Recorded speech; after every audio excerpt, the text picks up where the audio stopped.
They called me a dinosaur while scrolling TikTok in my own classroom. Not a card, not a handshake, just silence when I retired. But then a blind, broken dog looked up at me and did not look away. That is when I realized, maybe I was not done teaching. This is how I left the lecture hall and found my real voice. Part 1. They called me a dinosaur. They called me a dinosaur right to my face while scrolling TikTok in my class. My name is Elaine Morris. I taught English literature at Midstate College in Springfield, Missouri, for 34 years. And this spring, I retired. Quietly. Unnoticed. No banners. No flowers. Not even a handshake from the dean. I walked out of room 204 with a box of worn paperbacks, 3 dried-up markers, and a half-used tin of Earl Grey tea. And I left behind a classroom that used to feel like a cathedral. I started teaching in 1989. Back then, students took notes with pencils that squeaked across paper. They raised their hands. They stayed after class to argue about the grapes of wrath. I remember a farm boy named Tyler who cried reading of Mice and Men said it reminded him of putting down his granddad's dog. Another girl, Amanda, wrote me a letter on real stationery after graduation. I still keep it in my nightstand.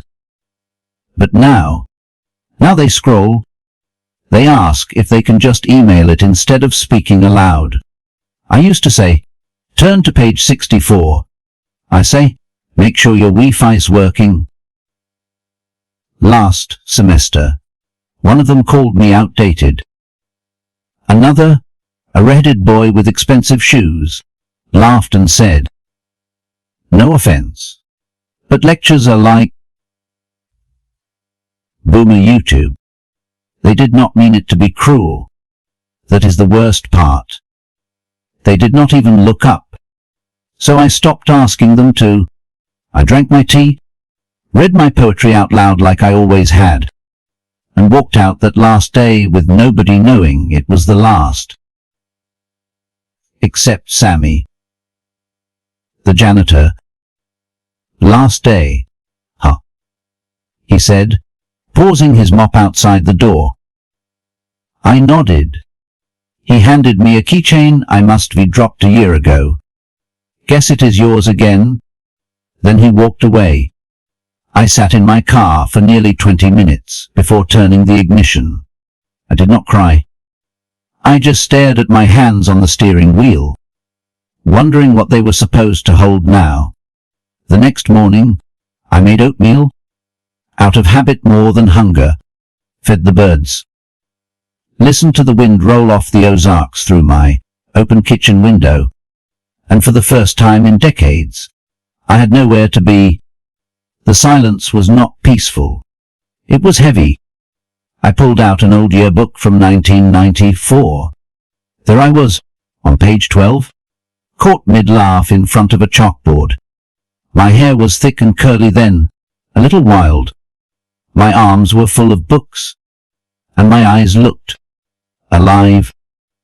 At 67, I wear soft shoes and a wrist brace. I shuffle more than stride, and the house feels too clean, like it is waiting for something to happen that never does. Around 3 p. The hour I used to prep for my evening class, I opened Facebook, just to scroll, out of boredom. I guess. A photo stopped me, a blurry image of a dog, posted by Greene County Shelter. White muzzle, blind in one eye. Caption: urgent, hospice foster needed for 13-year-old female. Owner deceased. Not eating. Losing hope. Her name, Sadie. That name pulled something out of me I had not felt in years. Sadie was the name of my childhood dog. Brown with a white chest. used to follow me into the hayloft and sleep with her nose under my arm. She died the night I got my acceptance letter to college. I cried into her fur until sunrise. Now here was another Sadie. Also dying. Also forgotten. I stared at the post until my oatmeal went cold. Then I clicked interested. That night, I could not sleep. I walked barefoot around the living room, stopping to touch the old bookshelf I built with my father in '72. I ran my finger across the dusty spines. Frost.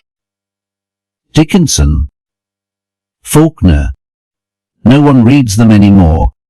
They want screens. They want speed. They want answers before the question's even finished. But dogs do not.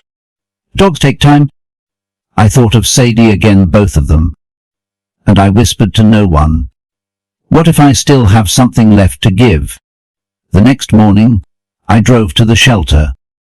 First time I would been back since volunteering as a student in '85.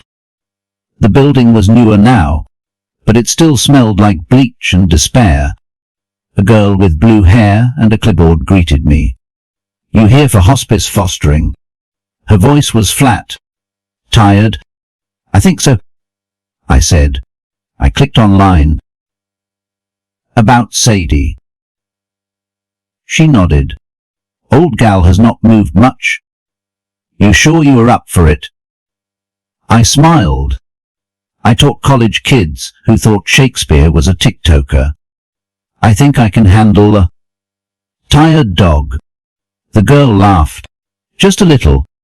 Then led me past rows of cages. Most full. Dogs barking. Pacing. Chewing on metal. And then we stopped. There she was. Sadie. Lying on a faded blanket. Ribs showing. Paws curled under like she was trying to disappear. She did not lift her head. The girl opened the gate. Go slow. I knelt down slowly, knees popping, and whispered. Hey there, Sadie. You waiting for someone? Her ear twitched.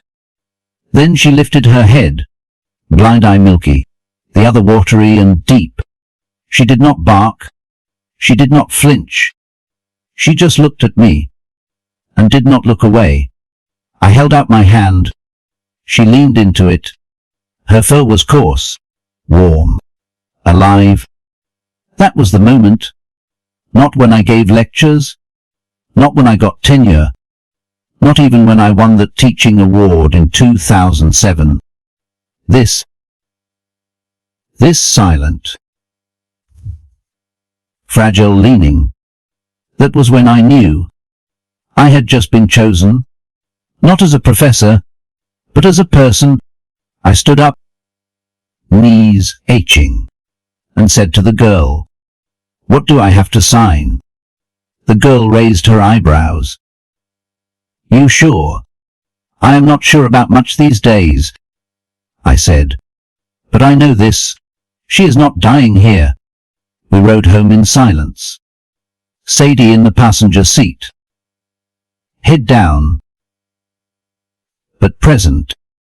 I kept one hand on the wheel and the other close to her paw. Just in case. When we pulled into my driveway, she looked out the window, then looked at me, and wagged her tail once. Just once. But it was enough to break my heart, in the best possible way. Part 2, a name from the past. I did not expect to cry over an old dog's name. But some names hold everything you have ever lost. Sadie was curled in the corner of my rug, like she would always lived here. One paw under her chest. The other stretched toward the fire, like she remembered what warmth was. I sat on the couch, hands folded, staring at her the way I used to stare at midterms. Carefully, afraid to make a sound, afraid I would ruin the stillness. The vet had sent me home with a bag of medicine and warnings. renal failure, muscle wasting.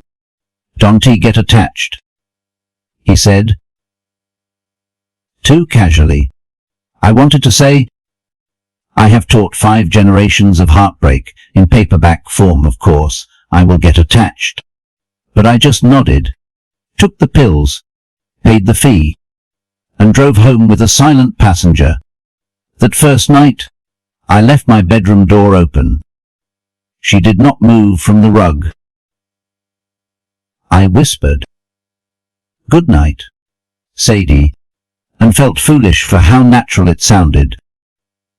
At 3:17, I woke up to a sound I had not heard in 40 years. The soft tick-tick-tick of nails on hardwood. I turned toward the doorway, and there she was. Watching. Waiting. "Come on," I said softly. She walked in slow circles, then climbed onto the bed like it was a mountain she would once known. When she laid her head on my ankle, I cried. Not loud, just enough to remember I was still alive. In the morning, I dug through my garage until I found it. A cardboard box. Faded blue ink on the side. Elaine College Stuff, 1985. Inside, photos. A Walkman. Old letters. A bracelet from a student I would tutored in '88. And at the very bottom a Polaroid. Age 12. In overalls. Grinning like I had no idea what loss was. Beside me, the first Sadie. Not of unknown origins. One ear up, one down. Her head resting on my knee like it belonged there. I held the photo next to the new Sadie, now sleeping beside the fire. They were not the same dog, but grief does not care about accuracy. It only cares that something you loved is gone. And sometimes, when the world gets quiet enough, it sends you back what you lost, just with more grey. The next few days passed in soft routines. Morning pills in peanut butter. Short walks around the block. Long pauses at fire hydrants like they were memory stones. She refused to eat dry food, so I cooked her scrambled eggs with goat cheese. Neighbors noticed. One of them, Miss Lorna Finch, who once told me she never trusted pit bulls, came to the gate and said, "She looks like she belongs here." "She does," I answered. "She yours?" "She is mine now." Lorna nodded once. "Good," then walked away. That weekend, I took Sadie to the little park behind Midstate College, the one where I used to read under the big sugar maple after lectures. I sat on a bench with Sadie at my feet, watching 2 kids play with a drone. They screamed at it like it was alive. Never looked at each other. No skin. No laughter. Just tech. I thought about my final seminar. Only 4 students showed up.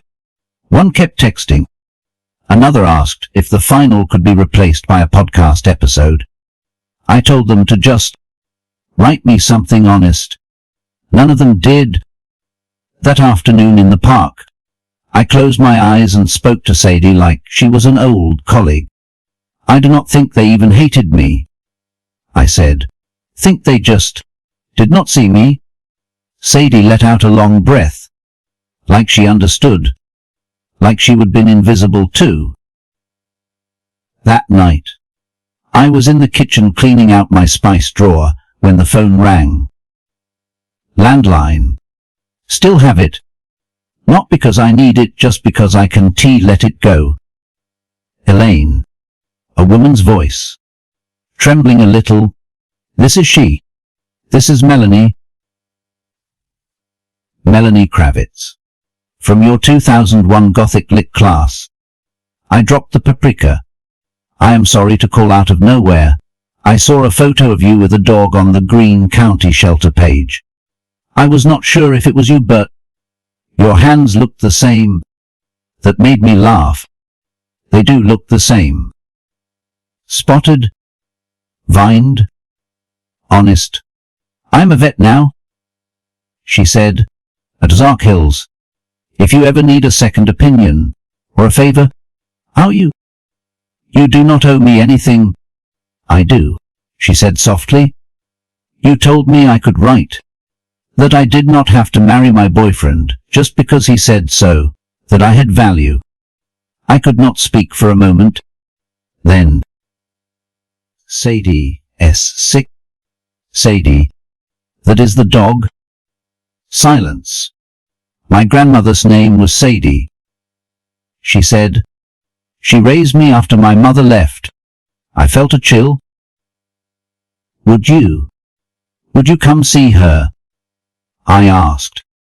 I think she is holding on for someone. Melanie arrived the next day. Shorter than I remembered. Hair tied up. Still had that nervous kindness in her face. She knelt by Sadie without saying a word. Listened to her heart. Checked her gums. Then looked at me and said, she is tired. But she is still in there. She is all bones. So are we. She said, when you gave us a chance. That night, after Melanie left, I lay in bed with Sadie tucked into my side like a puzzle piece that finally fit. I stared at the ceiling and whispered, what are you trying to teach me, girl? No answer, but I swear I dreamed in color for the first time in years. Part 3, the dog knew me first. They posted my face online, called me pathetic, and Sadie licked my hand like I was still worth something. It started with a ping. I was sitting on the porch with a mug of chamomile. Sadie curled up at my feet, when my phone buzzed. 30 new notifications. Strange. I do not get many these days. Just newsletters. Pharmacy reminders. And the occasional forwarded joke from Lorna down the street. I tapped the screen. The first thing I saw was my own face. Blurry. Washed out by shelter lighting. Eyes tired. Hand gently resting on Sadie's back. Underneath, bold white text in a screenshot of a tweet. Boomer professor retires. Adopts dying dog to feel needed. This is so painfully sad. I blinked. The caption from the person who reposted it was worse. She used to grade my papers. Now she is grading kibbles. 1,249 likes. Dozens of laughing emojis. I stared at it for a long time. Long enough for the tea to cool in my hand. Sadie stirred. Lifted her head. I looked down. Her eyes were cloudy, but they found mine. She leaned forward and licked the edge of my hand right where the skin folds into itself. It was not much, but it was real, and in that moment, it meant more than any peer-reviewed publication ever had. By lunchtime, the post had spread. A student I barely remembered emailed to apologize. It was not me. Morris, I just wanted you to know. Some of them are cruel. Some of them are cruel.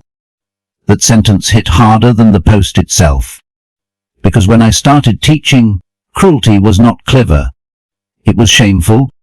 Students might grumble or gossip, but they did not humiliate you publicly and call it content. Melanie came by that afternoon, holding a brown paper bag of supplements for Sadie. She saw my face before I could fake a smile. I saw it, she said quietly. Don T read the comments. I did. Sorry. I sighed. It is not the words. It is the fact that they believe them. Melanie sat beside me. You saved my life once, in a classroom, in a moment, when I was just a kid with panic attacks and a spiral notebook. I looked at her hands, now sure, practiced, capable. She continued, "Now you are saving a dog who has nothing left. That is not sad, Elaine. That is grace." I did not reply, but I did not cry either, which meant I believed her at least a little. That evening, I received a message on Facebook from someone named Lenny Parks. Saw what happened online. Don't let them win. I work at the shelter part-time. If you are ever up for volunteering, we could use someone like you. Lenny was young, mid-20s. Maybe. His profile picture showed him holding a 3-legged terrier with a look of such love I could not ignore it. I hesitated. Volunteering. I had taught Paradise Lost for 3 decades, given keynote speeches on Emily Dickinson's structural rhythms, and now a stranger thought I might be useful cleaning kennels. Sadie sneezed beside me, loud, wet snort of a sneeze. I laughed. Then I messaged back, "I will come Wednesday, if you do not mind old bones." He replied instantly, "The dogs want tea." Wednesday morning. I stood outside the shelter in worn sneakers and a cardigan I did not mind ruining. Inside, the scent of bleach and wet fur wrapped around me like a memory. Lenny met me at the door. "You made it," I said I would. He smiled. "I like that. People say a lot these days. Doesn't mean much." He handed me gloves and led me to the back. "Start with Kennel 12. Old lab mix named Rufus. Doesn't he bite? Just moans a lot." I nodded. Sounds familiar. I had not scooped dog poop since the 80s. But the body remembers things. I cleaned. I scrubbed. I cooed at trembling muzzles. It was messy, exhausting, and smelled like heartbreak. But for the first time in months, I felt useful, and the dogs did not care that I was old, or mocked online, or no longer relevant. They only cared that I came back. That afternoon, while rinsing out a metal bowl, I heard barking from the lobby. Not panic barking. Excited, hopeful. A family was adopting. Lenny waved me over. "You want to say goodbye to Charlie? He is heading home." I peeked around the corner. A pit mix with bright eyes and a crooked tail was wagging so hard he nearly fell over. A little girl with freckles kissed his nose. I smiled, and something inside me whispered, "Maybe there is still a place for you here." But peace does not stay long. Not in this world. That night, I got a call from the shelter. Rufus had bitten a volunteer. They were short-staffed. Would I come? I grabbed my keys and went. When I arrived, Rufus was cowering in the corner of his kennel. His teeth bared not in aggression, but in fear. I knelt, slowly, spoke in the voice I used when freshmen cried in my office after a bad grade. "It is okay. You are not in trouble." He looked at me, then collapsed into my lap like a falling tree. I stroked his back, felt every rib. So much weight gone. So much trust still left. And then I said it out loud. "Maybe I am not done teaching. Not people. Not anymore. But these forgotten souls. They still listened. They still learned." When I got home, Sadie was curled on the couch, tail thumping once as I entered. I sat beside her and opened my laptop. The viral post was still spreading. But something new had appeared. A comment. From a stranger. It read, "She taught me Shakespeare and Grace.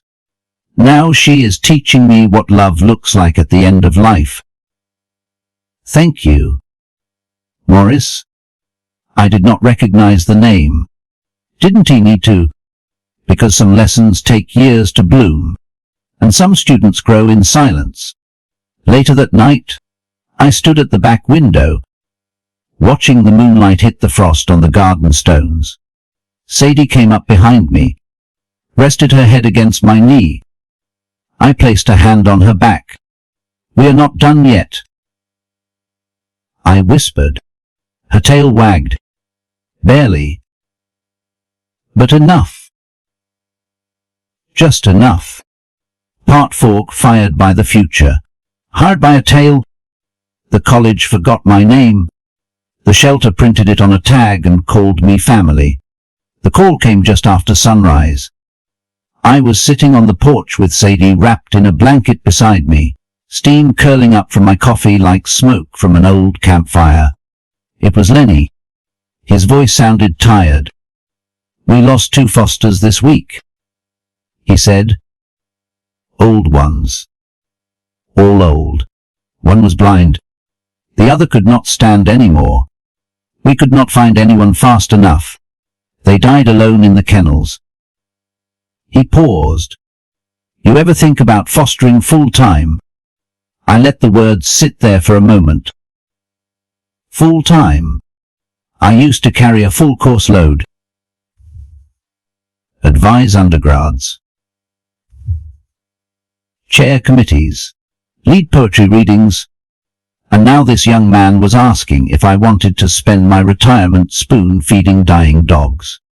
I did not hesitate. Yes, I said. And for the first time in months, I felt like I was saying yes to something mine. That afternoon, I went back to the shelter, not to volunteer, but to meet my next student. Her name was Mabel, a 10-year-old beagle with a lumpy spine, cloudy eyes, and a breath like spoiled milk.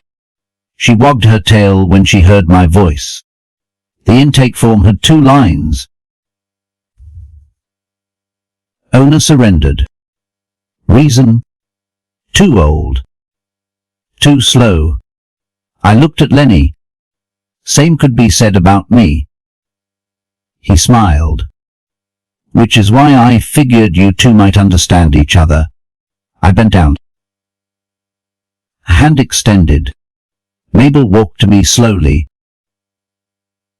deliberately, and pressed her head into my palm. There is a kind of quiet that only comes with trust. Not the kind you earn quickly. The kind that is built with slow steps, warm hands, and the grace to let silence speak.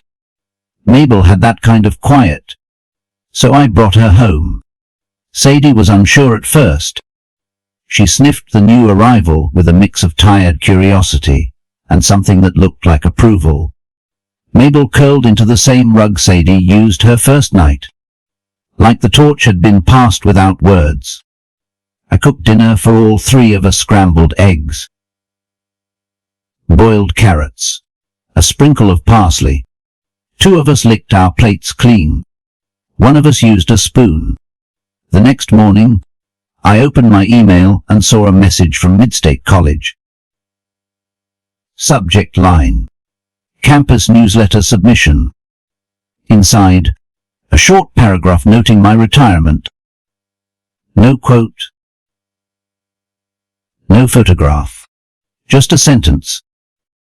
Elaine Morris has officially retired after 34 years in the Department of English.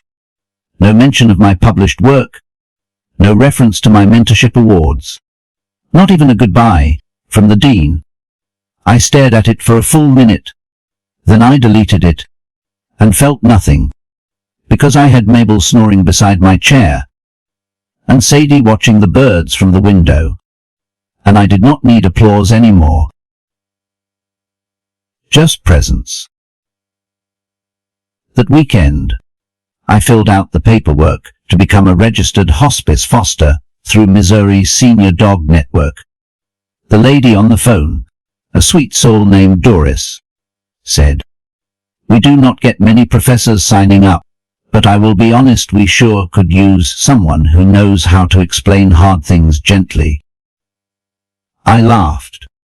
I have taught Shakespeare to business majors. I can handle dying. She was quiet a beat too long. Then she said, you would be surprised how many people can tea. By week's end, I had a third guest. Teddy, a 12-year-old retriever with hip dysplasia, and the breathless eyes of someone who has been returned too many times. He limped up the steps to my porch like he was not sure if this was just another stop on the way to nowhere. But when he saw Sadie asleep on the couch and Mabel wagging her tail near the fireplace, he seemed to decide maybe this was different. He lay down with a sigh, not of pain, of relief. That night, as all three dogs snored softly in the living room, I stood at my bookshelf and ran my fingers over the worn spines. Emily Dickinson, Robert Frost, Maya Angelou, all of them still here, still waiting. I pulled out a copy of Leaves of Grass and sat on the floor between the dogs. And I read. I think I could turn and live with animals. They are so placid and self-contained. Sadie opened one eye. I know. I whispered. Walt knew it too. The next day, I posted a photo of the three of them on Facebook. No hashtags. No filters. Just this caption. These are my students now. They listen better, and they never ask for extra credit. The post did not go viral, but it reached the right people. Melanie commented, this is what real teaching looks like. A former colleague wrote, retirement suits you. But the comment that stopped me was from someone I had not heard from in over a decade. You gave me a safe place when I could not speak in class. Thank you. I hope they know how lucky they are. They were talking about the dogs. But maybe they were not. Later that afternoon, Lenny stopped by with a box of blankets and a question. We're organizing a fundraiser next month. Want to help? I am not much of a planner, I said. You taught for 30 years. You manage budgets, students, schedules. He smiled. You just did not get paid in dog kisses back then. I agreed, because he was right. That night, as I tucked Mabel into her heated bed, fed Teddy his joint chews, and helped Sadie onto the couch, I realized something. I was not lonely anymore.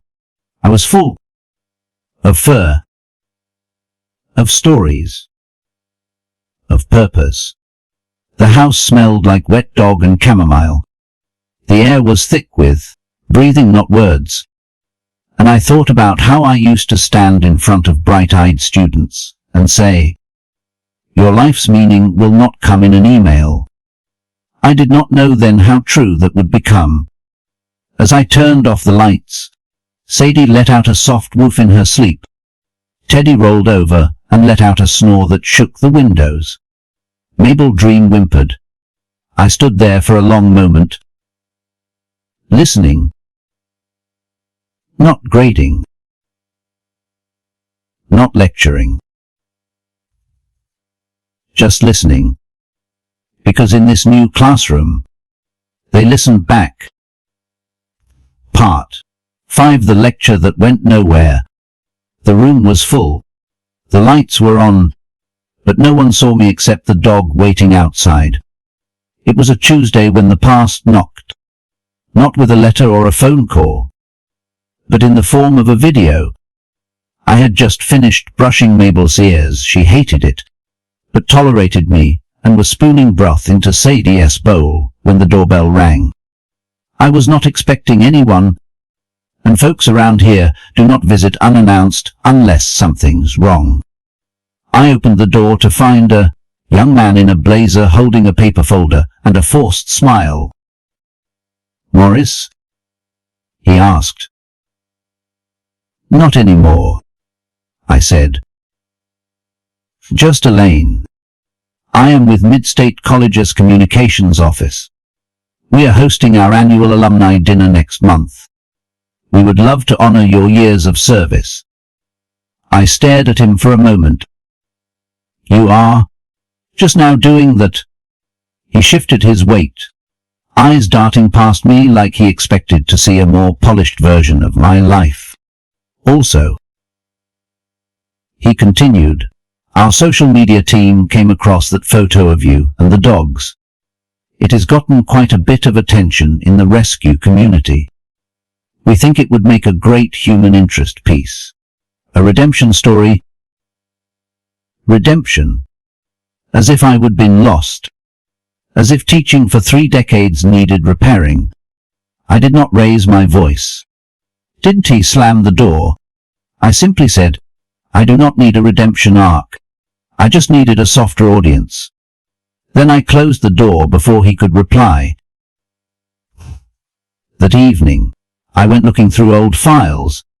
Buried under syllabi and student evaluations was a dusty USB drive labeled 409, guest lecture. I plugged it in. There it was. A video of me delivering a keynote lecture on empathy in American literature. A packed auditorium. Students in jackets and ties. Eyes forward. No phones. No memes. I watched myself move across the stage with a kind of energy I had not felt in years. My hands told the story as much as my voice did. I quoted Baldwin, Welty, and Frost. And they listened. At the end, they stood and clapped. Some even whistled. I remembered that feeling. Not the applause, though it was nice, but being heard, being seen. The next day, Melanie stopped by with a new stethoscope and a box of dog-safe cookies. "You okay?" she asked, noting the stack of old papers on the table. "Mid-State sent a messenger," I said, handing her the folder. "They want to feature me now that I am no longer of use to them." She read the letter, then, without a word, tore it in half. "You do not owe them your legacy?" I nodded, but something still itched under my skin. Maybe I did owe it. To the students who cared. To the girl who cried over the scarlet letter. To the boy who wrote me a thank you letter when his father died. Or maybe I owed it to the version of myself who once believed the classroom mattered. A few days later, I stood in that same auditorium, empty now, echoing, smelling faintly of mop water and lost ambition. I had called in a favor from Lenny. He set up a simple camera on a tripod. "I will be back in an hour," he said, adjusting the focus. "Take your time." I stood at the podium, alone. No audience. No syllabus. No degree hanging behind me. Just me. And I began. "Hello. My name is Elaine Morris. And this is the last lecture I never gave." I spoke for 40 minutes. About education. About being erased. About watching kids trade imagination for algorithms. I told them about Rufus. And Mabel. And Teddy's snores that shook the glass. I read poetry. Lines I used to teach. Lines I used to love. Tell all the truth, but tell it slant. And I told them how I would found the truth again. In crooked tails and cloudy eyes. And the way a dog looks at you like you still matter, even if you forgot how to speak. Lenny posted the video to the shelter as page the next day. It was not flashy. No viral soundtrack. No jump cut. Just a woman speaking from her tired heart. Within hours, the comments came. My mom taught for 20 years and was let go for being too slow. This brought me to tears. I watched this with my rescue pup. We both cried.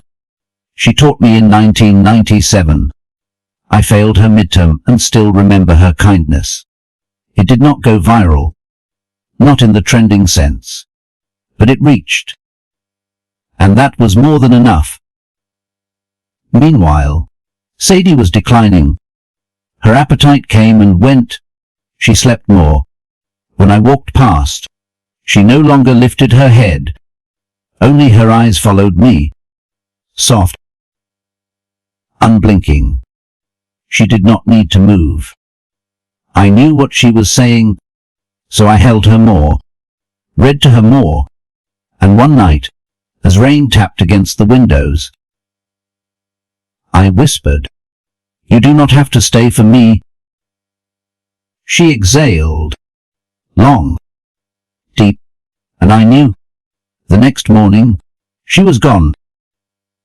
Still warm, still wrapped in the blanket I would knitted during faculty meetings. I buried her in the backyard, beneath the dogwood tree, the same spot where I used to sit with my mother's first collie, the same place I had buried my own childhood dog when I came home from grad school. I placed a flat stone over the soil. No inscription, just a single word carved by hand. Listened. That night, I did not turn on the news. I curled up on the couch between Mabel and Teddy, held my empty mug, and stared at the fire. I did not feel broken. I felt used, but not in the bad way. Used like a favorite book, a worn sweater, a leash that still carries the shape of the hand that held it, and in that quiet, I thought about all the lectures that went nowhere, the students who scrolled, the ones who slept, the ones who did not come back, but I also thought of the ones who did, and the dogs who never left. Part 6. When Sadie stopped eating. Grief comes quietly in my house wrapped in fur, dragging an empty bowl. I did not clean Sadie's bowl right away. It sat on the kitchen mat for 3 days. Still had a crust of goat cheese on the rim, a single withered parsley leaf stuck to the bottom. Mabel sniffed it once, then backed away. Teddy just lay beside it like a sentry. I could not bring myself to touch it, because touching it meant she was gone. The house was too quiet. I had 2 dogs still breathing, still wagging, still wanting. But the air had shifted. Sadie was the heartbeat, the one who arrived when the silence was loudest, and filled it with something gentle. She was never noisy, never barked, never cried. She just was, always near, always watching. And now there was an absence I did not know how to carry. On the 4th morning, I stood at the sink and finally picked up her bowl. Rinsed it, dried it, placed it on the shelf beside the old coffee mugs I never used. Then I sat on the floor and wept. Not a dramatic sob. Not the kind that gets shared on videos or earns sympathy in comment sections. Just an old woman, knees pulled up, head against a cabinet, letting 40 years of buried things come loose. Because Sadie was not just a dog. She was a tether to my childhood, to my first classroom, to my last fragile hope that I had not faded into invisibility. That night, I did not sleep. I lay in bed, staring at the ceiling, Mabel tucked into the crook of my knee, Teddy at my feet, and I did something I had not done in years. I prayed, not in words, but in the silence between breaths, and at some point, around 3 I whispered into the dark, "Send me the next one." If there is one who needs me, send her. The very next morning, my phone rang. It was Lenny. Sorry to call so early, he said, but we have got one, real bad shape, pulled from a hoarder house in Cassville, about 9 years old. Not eating. Won't let anyone touch her. I did not hesitate. What is her name? He sighed. Doesn't he have one? Just came in as #48. That hurt more than I expected. A soul with no name is a soul no one claimed. When I arrived at the shelter, the staff were whispering. She has not moved since yesterday. She bit through her own leash. We might have to sedate. I did not wait for introductions. I just walked into the holding room. And there she was. Small frame. Matted coat. Eyes wide like she expected pain. I sat on the floor, 10 feet away. Didn't he say a word? Just waited. 10 minutes passed. Then 20. Finally. She shifted. Barely. One paw forward. I whispered, "You are safe." She did not blink, but she did not back away either.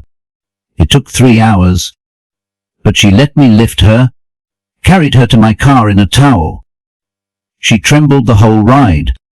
I named her Birdie, because she shook like something fragile with wings. At home, Mabel greeted her like a concerned aunt. Teddy sniffed once, then padded off with his usual dignified grunt. Birdie lay in the corner for 2 full days. Didn't he eat? Didn't he drink? I sat with her. Read aloud.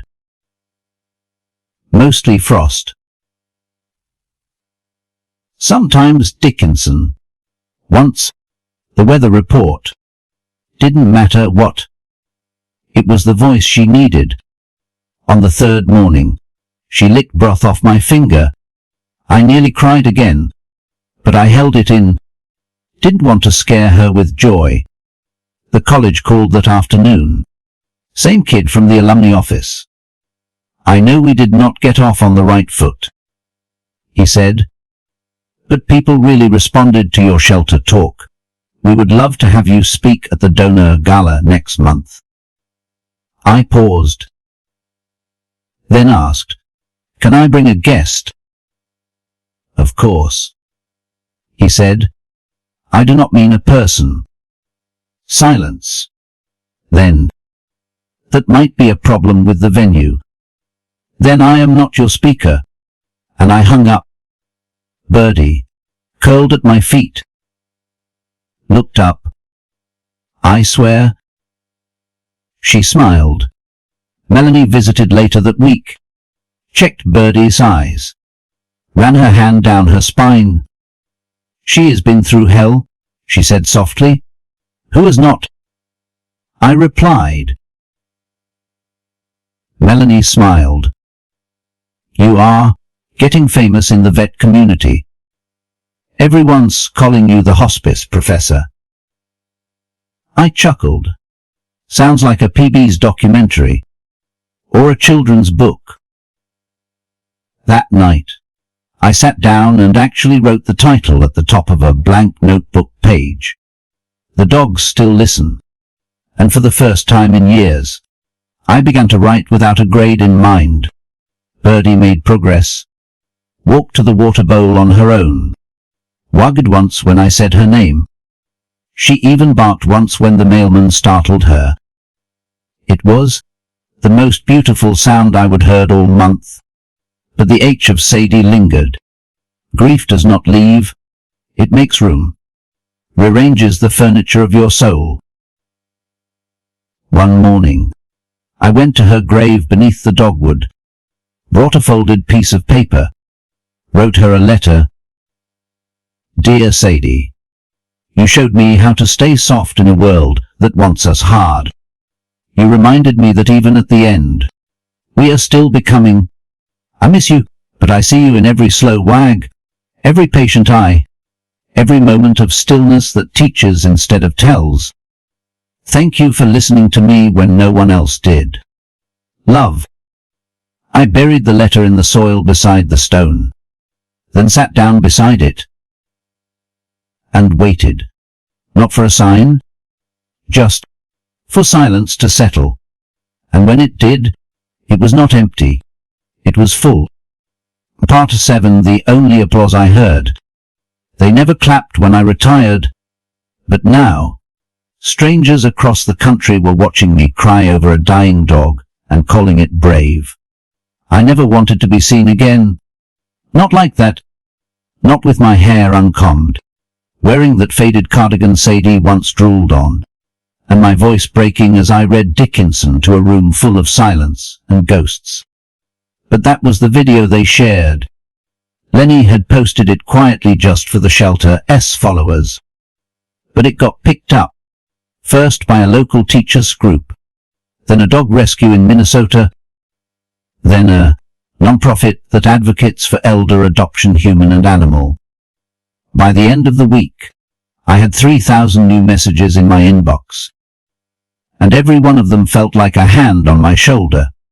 A former student, Caleb Reed, was the first to call. I am a teacher now, he said. High school English. God help me. I laughed. You taught me how to listen, he said. I did not realize how rare that was until I stood in front of 30 kids who stare through me every day. He paused. I showed them your video, the one where you said, dogs do not scroll. They got quiet. One of them cried. That undid me more than I care to admit, because I had spent the last 2 years wondering if I had made any difference at all. Turns out, I had. I just was not there to see it. The next call was from the Ozarks Evening News. Just a short feature. The reporter said, we would like to photograph you with the dogs. Maybe talk about how you turned your retirement into a second calling. CS. Not for me, but for Birdie. For Mabel. For the invisible. Forgotten animals waiting in shelters with no names and no chances. They came on a Thursday. Camera crew. Notebook in hand. The kind of smile that says, we are here to make you inspirational.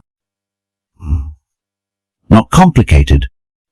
I asked if they wanted coffee. They said no, but sat politely while Birdie curled up between their shoes.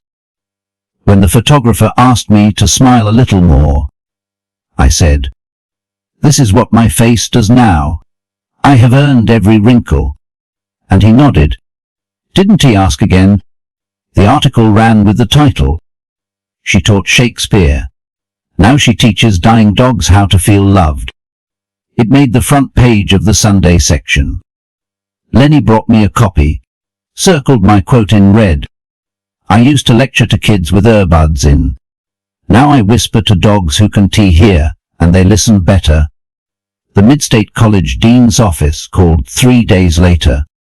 Same woman who never returned my retirement emails. Morris, we would love to formally honor you at this year's Founders Banquet. You are something of a local hero now. I did not say no, but I did not say yes. Instead, I asked a question. Will you allow me to bring a guest? A pause. Then, of course. I mean a dog. Another pause. Longer this time. Sorry. University policy. I hung up. That night, I took Birdie for a slow walk. We did not go far, just to the edge of the woods, where Sadie used to stop and sniff the wind. The leaves were turning golden, red, soft like promises that had taken a long time to arrive. Birdie stopped and looked up at me. Don't worry. I said. We will never go where we are not wanted. Melanie came over the next day. She brought flowers, not store-bought wild ones from her garden. Daisies. Coneflowers. Goldenrod. I saw the article. She said, I did not write the headline. She smiled. But you lived it. That weekend, I got an email from a non-profit in New Mexico. They were launching a national campaign to promote elder pet hospice. They wanted me to be their opening speaker. I am not much of a speaker anymore, I wrote back. The reply came an hour later. You already gave the speech.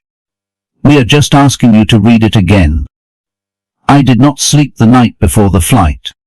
I had not flown since 2012. Airports made me anxious. My knees ached in small seats. The world moves faster than I am built for now. But I packed a small bag, wore Sadie's sold bandana around my wrist, and boarded the plane like I was walking into a new life I did not know I deserved. The event was held in a community center in Santa Fe. Not a fancy hotel. Just folding chairs, dogs on blankets, and people who knew the smell of wet fur and carpet cleaner. When I stepped up to the microphone, I did not start with a joke or a quote. I just said, my name is Elaine Morris. I was a teacher for 34 years. Then I retired and found better students. They laughed. The kind of laugh that says, we know what you mean. And then I told them the story, all of it, from Sadie to Rufus, from the viral video to Birdie's first bark. I did not read from a script. I did not hold back tears. At the end, I simply said, if you have ever felt forgotten, I want you to know there is still something in you worth giving, and someone waiting to receive it, even if that someone has 4 legs and cloudy eyes. They stood, clapped. Some held their dogs while they cried. It was the only applause I would heard in years, and the only one I ever believed. When I got home, Birdie ran to the door, not walked, and I knelt on the rug and let her lick my face like I was the only person on earth. That night, I opened a fresh notebook. Page 1. Chapter 1. What the dogs taught me. And I began to write, not for tenure, not prestige, but for whoever needed to know that broken things can still bloom. Part 8. From professor to pack leader. I used to manage classrooms. Now I am trying to save an entire shelter with duct tape and dog biscuits. I had just finished pouring Birdie's breakfast warm rice, bits of boiled chicken, and the last of the pumpkin puree when the phone buzzed. It was Lenny. He did not say hello. They are cutting our grunt. He blurted. 60% gone, effective next month. I froze. Wait, what? County funding. Voted last night. New priorities. They said. I heard him take a breath. We are going to lose 1/3 of our capacity. We might not make it through the winter. And just like that, the place that had become my second home was crumbling. I drove to the shelter that afternoon. The air smelled like early frost, sharp and urgent. The parking lot was half empty. Inside, the usual barking was subdued, like even the dogs could sense the worry in the walls. Lenny was at the front desk, his face pale. Elaine, hey. You did not have to come. I know, I said, but I did. We walked the rows of kennels together. Birdie was home with Melanie for the afternoon, thank God. She did not need to see this. A volunteer passed us in tears. She had just gotten off the phone with a family surrendering a 13-year-old shepherd because they were moving to a complex with no pet policy. No surprise. I would heard that excuse for years. The problem was not the policies. It was the priorities. Back in the break room, Lenny slumped into a chair and rubbed his eyes. I do not know what to do, he said. We have already lost Rufus. We lost E. We can afford vet care. We can even afford bleach. Do you have the numbers? I asked. He looked at me, confused. I mean your budget. Your overhead. Projections. Let me see what you are working with. He blinked. You are a professor, not an accountant. I gave him a look I used to give students who underestimated me. Lenny, I taught literature and ran a department through 3 recessions. I balanced budgets before you were born. He grinned, weakly, and handed me the files. That night, I did not sleep. I sat at the kitchen table surrounded by spreadsheets, expense reports, and a chewed-up tennis ball that kept rolling off my lap. I made a list. Operating costs. Food donations. 3. Volunteer hours. 4. Corporate sponsors none. 5. Online engagement surprisingly strong. Then I opened my laptop and started typing. Subject: Urgent Saving Green County Shelter. I sent emails to every student, parent, rescue contact, and Facebook follower I had. I wrote from the heart. You know me. I am not one to ask for help unless it is needed. It is needed. We are losing a lifeline for the old, the sick, the unwanted, and we want to get another. By noon the next day, we are $3,800. By Friday, $12,000. Then came the calls, a local news crew, a dog food company offering pullets in exchange for a photo op. Even the dean from mid-state. I read your post, she said, her voice careful. We would like to offer you a space on campus to host a fundraiser. I almost laughed. Funny. I asked to bring a dog to your banquet and you said no. She cleared her throat. This is different, I said. It is exactly the same. And I hung up. I hosted the fundraiser in my backyard. No tuxedos. No speeches. Just hay bales for benches, crock pots full of chili, and a dozen senior dogs in bandanas. Lenny handled the logistics. Melanie brought vet kits for on-site checkups. A former student set up a live stream on TikTok. I wore jeans, and Sadie sold collar around my wrist. Sunset. We had raised $23,000. That night, I sat in the dark with Birdie on my lap, Mabel asleep by the fire, and Teddy snoring like a distant train. I should be felt victorious. Instead, I felt tired. The kind of tired that settles behind your eyes and does not leave for days. But I also felt something else. Needed. The next morning, I found a letter in the mail. No return address. Just a single piece of paper. Deirdre Morris, I dropped your class in 2008. I was failing. I did not care. But you pulled me aside once. Said, I see a storm in you, but also a compass. I became a social worker. When I saw your shelter video, I cried for the first time in years. Thank you. We are not all scrolling. Some of us are listening. I pressed the paper to my chest and let myself breathe. That weekend, I got another call from the non-profit in Santa Fe.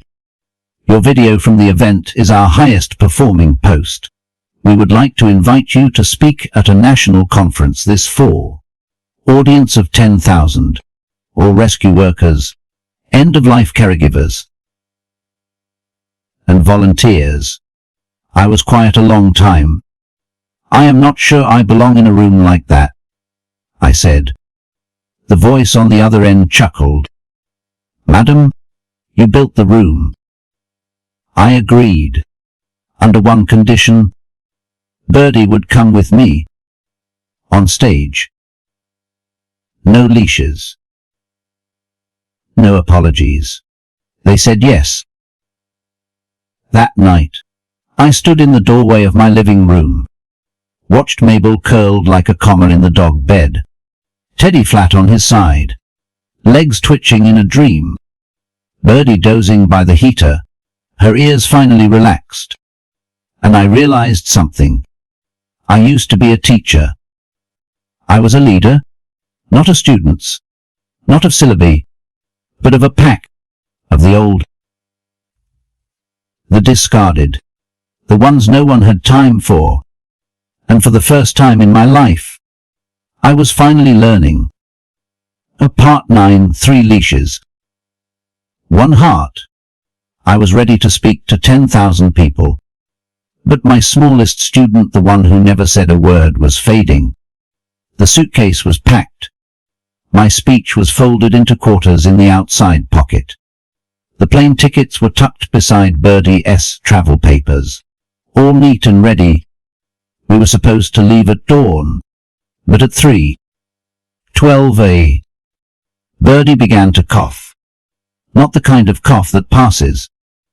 The kind that comes from somewhere deeper. Wet. Sharp. Ragged. I bolted upright. She lay curled on the rug. Eyes wide. Chest fluttering like loose paper in the wind. I called Melanie. She answered after 1 ring. I will be there in 10. Melanie's eyes told me everything before her words did. I think it is time to talk about comfort care. My chest tightened. We are comfort care? Melanie nodded, then knelt beside Birdie and gently pressed her stethoscope to her ribs. She is scared, she whispered, but not in pain. Not yet. I crouched down and cupped Birdie's face in my hands. You are not going anywhere without me. You hear? Her tail thumped once. Weak, but real. Melanie sat beside me, pulled out a syringe, and said, "This will help her sleep easier. That is all it does." I nodded, and held Birdie through the early light of morning as the world beyond our walls spun on. I cancelled the trip. No stage could matter more than the square of carpet where Birdie had chosen to live. Applause could touch what it meant to be needed by a soul too small to speak, too wounded to trust until now. The non-profit understood. We will reschedule. They said, we will wait. I was relieved, grateful, but also ashamed. Old habits die hard. The need to prove yourself, to show the world that you still matter. But Birdie did not need a podium. She needed my lap. That afternoon, Lenny dropped by with 3 bags of kibble, a stack of donation letters, and tears in his eyes. She has been our mascot. You know, he said softly, kneeling to scratch behind Birdie's ear. The tough ones come in, and we say, "Don't worry, Birdie made it." She blinked at him slowly, pressed her muzzle to his wrist. I wish people were this good. He muttered. I did not tell him that people can be this good. They just forget. Teddy and Mabel were quiet that day. They did not crowd her, just stayed close, like 2 old nurses who'd seen this before. And I realized something as I watched them all resting. This house, once full of silence, was now full of reverence.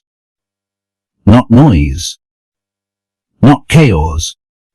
but the holy kind of quiet, the kind that precedes goodbye. I sat down that evening and began to write Birdie's story. Not a eulogy. Not yet. Just a timeline. When she first licked my fingers. When she wagged her tail at her name. The time she tried to steal Mabel's blanket, and then pretended to be asleep, when caught. I wrote because remembering is the only way I know to keep them from vanishing. And as I wrote, I heard the tiniest sound. A whine. Barely audible. I turned. Birdie was standing. Unsteady. Shaking, but standing.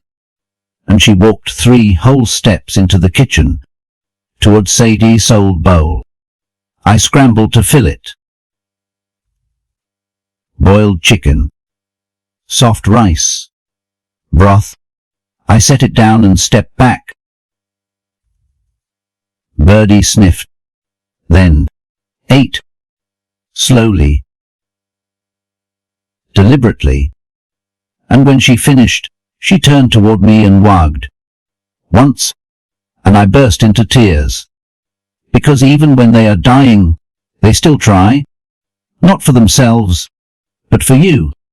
Melanie came back the next day. I can't explain it. She said, she should be gone by now. She is waiting. I whispered. For what? For me to stop needing her. I spent the next few days holding her, whenever she wanted it, reading her poems. Sometimes just sitting in silence with her paw in my hand. The shelter sent cards. Former students emailed photos of their own senior rescues. Someone mailed a box of handmade sweaters, tiny dog-sized knits in soft blues and greys. The world, it seemed, had found its way to my little porch. One morning, as I opened the back door to let in the fall air, I saw something that made me still. Teddy, Mabel, and Birdie, all sitting in a row, faces lifted to the wind. 3 shapes. 3 stories. 1 heartbeat. Mine. That day, I took a photo. It was not artfully framed. It was not meant for Instagram. Just a simple moment. 3 dogs. 1 old woman. No filters. No captions. Just truth. I printed it, taped it to the fridge, and wrote beneath it, 3 leashes. 1 heart. That night, Birdie slept deeply. No coughing. No twitching. Her body still, her breath steady. I knelt beside her and whispered, if you want to go, I will be okay. You did more than I ever asked. She did not stir, but her tail moved just once. A goodbye, or a thank you. Maybe both. I lit a candle and left the window cracked open. Because somewhere in Missouri, the wind still carries names. And sometimes, if you are quiet, Part 10, the dogs still listen. I did not plan for this life. But when the world stopped listening, the dogs leaned in and heard everything. Birdie died before sunrise.